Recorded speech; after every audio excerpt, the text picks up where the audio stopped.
Hello and welcome to the show. So this week I just want to do a quick roundup of all that's been going on in cameraland over the last few weeks. It's been a bit of a crazy time with Photokina just finished, which is obviously the big European show where all the manufacturers bring out all their big toys for everyone to have a look at and get excited about. So Canon and Nikon obviously dropped their full frame mirrorless cameras, the Canon EOS R and the Nikon Z series, just before Photokina, and obviously they were there with those cameras just to absolutely get the hype to maximum levels. But yeah, Nikon Z has already started shipping and our pre-orders have started being fulfilled, and the customers that are using the Nikon Z are really happy with them. So I think some of that early criticism might well have been unfair. So yeah, we'll obviously see when the Canon EOS R comes through how that fares, but not long to wait, next week I think. So yeah, it's going to be an interesting time. Now, getting back to Photokina. Now, obviously the big announcement was the L-mount alliance. So obviously, rather than sounding like a crappy superhero movie, the L-mount alliance is actually a partnership between Leica, Sigma and Panasonic. So we're going to see Sigma art glass on Panasonic cameras. We're going to see Sigma art glass on Leica cameras. We're going to see Panasonic glass on Leica cameras. And we're going to see it on a Sigma camera. Maybe.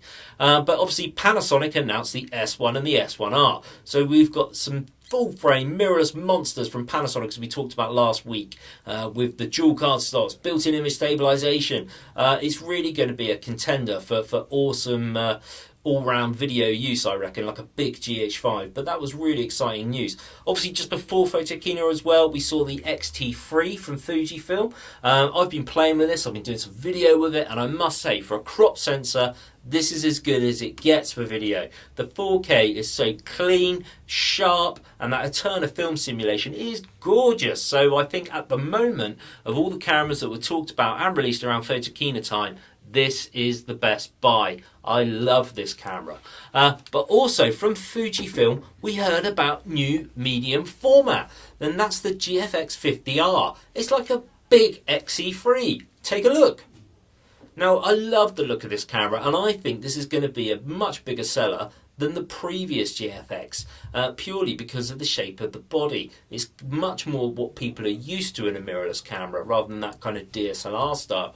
Now, obviously, medium format cameras traditionally have been that kind of DSLR style, SLR style for in the studio, but a lot of people these days on the street love that kind of rangefinder look. And it's not really a rangefinder, it's an EVF digital mirrorless camera, but it looks great. And let me check my notes, 145 grams less and 25mm thinner than the original GFX. So it's actually a lot more portable and usable, a lot more normal in terms of its size. Should we get them in stock? Should we keep them on our shelves? Let me know. Hit me up with some comments and we'll go from there. But I think we will. Awesome. Now also there was some surprises. Zenit are back. Zenit, they made cameras in Russia for years. But yeah, they stopped making cameras for about 20 years, but they're back. They partnered up with Leica. They're using the M mount. This looks like an M240 with a party dress on. But they've made a brilliant new lens, the 35mm f1. Can't wait to see that lens. I bet it's awesome. But it's going to be €5,500 for the camera and the lens. So not cheap by any stretch of the imagination. Now also, surprise cameras that were launched. Zeiss. Yes, Zeiss. Batis to it. We're used to their lenses. They're blimmin' good. But they've come along now with a new camera, the ZX1. Now the ZX1 is an amazing, unique camera. They've really done a great job of producing something different. Look at this body shape. Seen it before? It looks a bit like this old Sigma DP2 that we thought was really weird, but it actually doesn't look quite so severe. So I think in hand it'll probably be quite good. It's got a fixed 35mm f2 Zeiss lens, which is obviously paired perfectly to a 37.4 megapixel full frame sensor. So that's going to be quite the street photographer's weapon. And on top of that, on the back, you've got a 4.3-inch touch screen EVF and a 4.3-inch touch screen. But that's not all. Built in 512 gigabyte SSD. Yes, you heard me right. 512 gig. So why so much memory? Well, they've only gone and stuck Lightroom in it.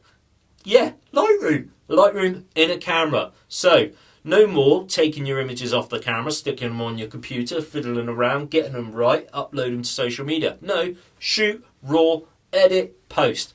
No messing around. Is this the future? Let me know what you think in the comments. I think it's a great idea and I can't wait to get my hands on it. So I'm sure you'll agree, a fantastic time for the future of photography. We can't wait to see where it's going. Thanks for watching. If you've enjoyed the video, hit subscribe. It helps me out a great deal. And if you've liked the video, give us the thumbs up. Thanks a lot. Take care. See you next time.